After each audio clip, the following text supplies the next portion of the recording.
Hello everybody, it's Alex and I'm back. As you can see, there is no beautiful red background anymore. They were my curtains back in Grenoble where I was living since September with my partner, but we are no longer together. So here I am back in my bedroom in London, in England, and yeah, my life kind of imploded over the summer, unfortunately, so that's why my videos have been extremely non-existent.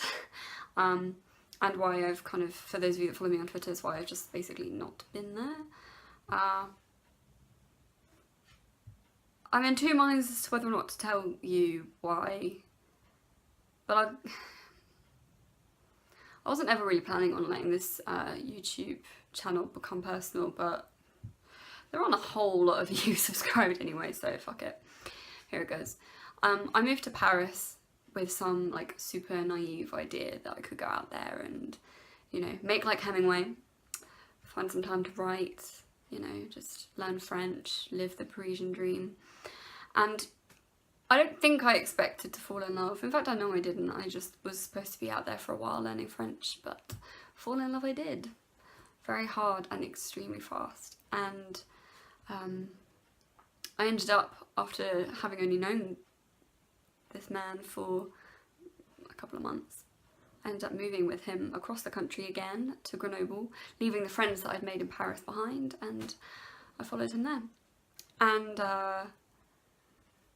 it was perfect for a while. Really perfect. We began building our lives together, and like, as naive as it probably was, I really thought that maybe this could actually be it, you know, like, I'd never felt like this about anybody before. I know that sounds so cliched. As a writer I should be able to come up with better ways of describing it, but it's funny because I think sometimes when you really feel something, quite often the only things you can find, the only ways you can find to describe it are cliches, because they are so able to sum up exactly how you feel. Anyway, yeah, so yeah, I was living with him for a year, and then, you know, we had problems, I suppose. I think I even knew that before we'd even moved in together, but I really believed that we could work it out. But as it turned out, we couldn't. And all kind of came to a head at the end of August, and he was over here with my family for a big family occasion. And then he went home and I stayed here. That was that. So last week, I think it was only a week ago, but to be honest, time's kind of a bit skewed for me at the moment. I've got no idea whether I'm coming or going. But anyway, I went back to Grenoble a week ago, got all of the stuff that could fit into, I think it was about 8 or 9 bags, and brought everything I could back. I left so much there. More than just physical things as well. So yeah, that's why I haven't been filming YouTube videos, and that's why I haven't done any writing. I had this amazing story planned that I wanted to get cracking on with, like, over the summer, but I haven't even looked at it since, you know, for months. Yeah, so I don't know what I'm going to be doing now. I think I'll be here for the foreseeable future. If this video doesn't come out horrendously, I'll probably film just like this. Life sucks right now, to be honest. Really sucks. I thought I was building a life out there, and it turns out it was just not meant to be. So I'm back here, starting again, starting completely from scratch. I'm 25 years old, I'm living with my parents, probably will be for the foreseeable future. Yeah. But I want to start getting my life back on track. I want to start taking control again, and I want to write again.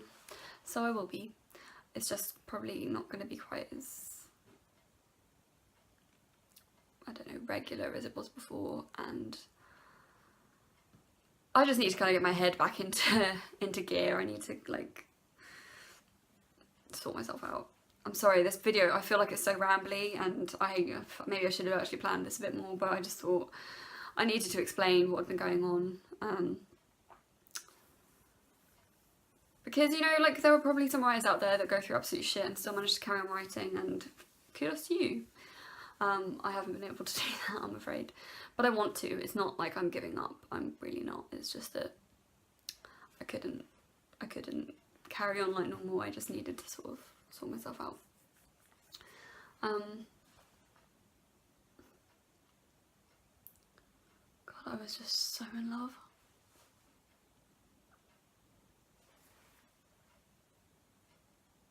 I mean, I'm hoping that perhaps one day I'll be able to look back on this moment and think that I was being stupid or naive or what, I don't know, whatever. That I can look back at this moment and just laugh or be glad that this feeling didn't last. But right now, it feels like I'm never going to find that again. Like, I'm never going to find that feeling that I had ever again.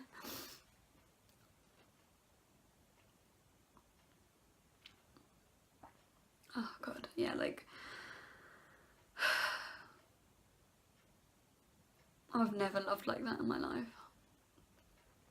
To be honest, the last few weeks, has it been weeks? I don't even know. However long it's been, has just felt like a dream, not a good one.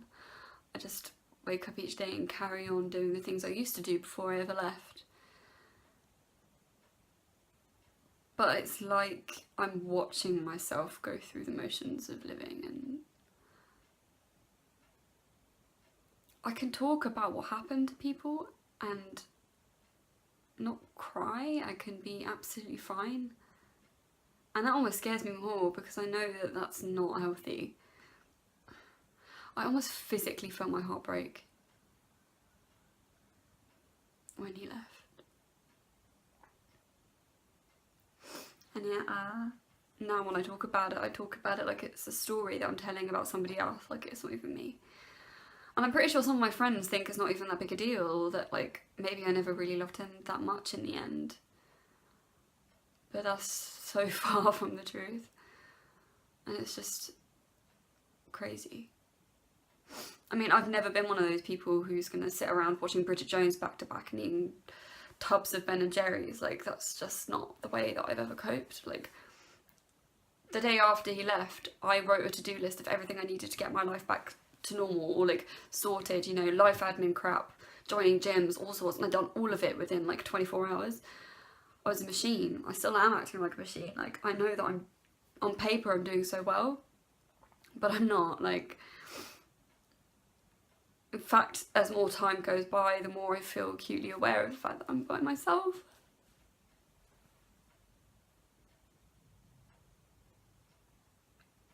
And the more I miss the things that I can never get back.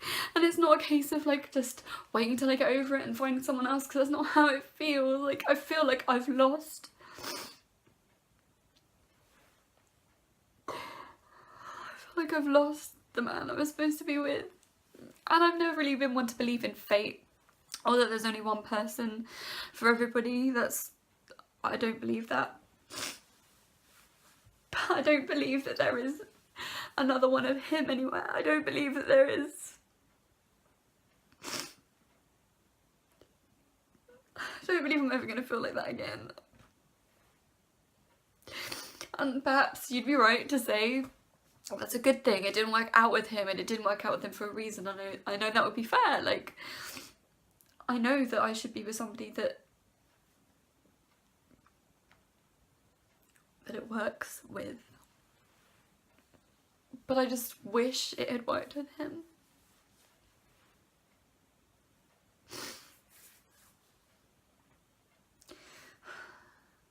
I wish it could have worked with him.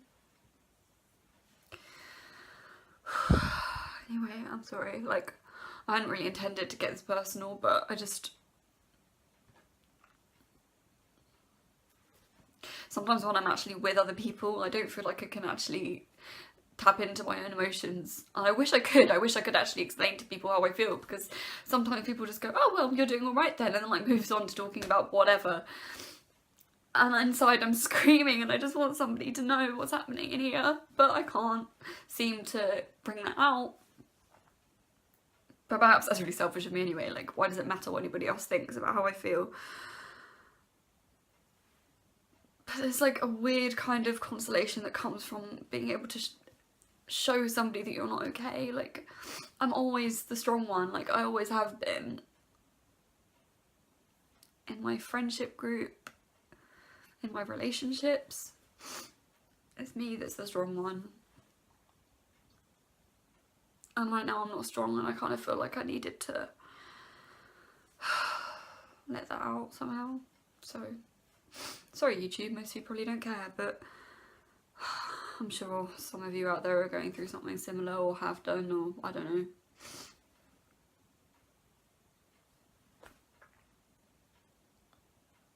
There we go, that's my sad little story. It's such a shame because actually I had written an outline and started actually the story of how we'd met, and you know, I was hoping it would have a happy ending because it was such a romantic story. Our love story was so beautiful. But I'm going to keep that one private. Because the thing is, although it's ended and it's over and I'm here in my old bedroom with my parents, that story and the time we shared together, however it ended, is still a beautiful part of my life. And I still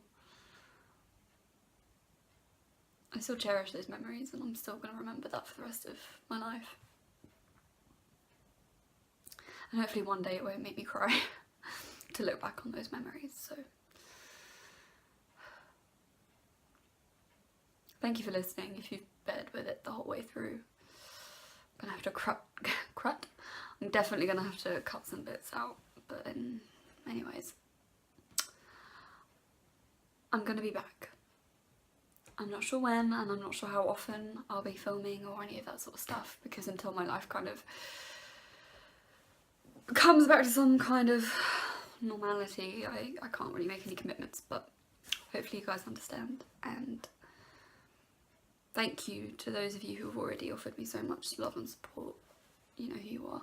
Thank you. Anyway, that's me out. I'll see you guys soon.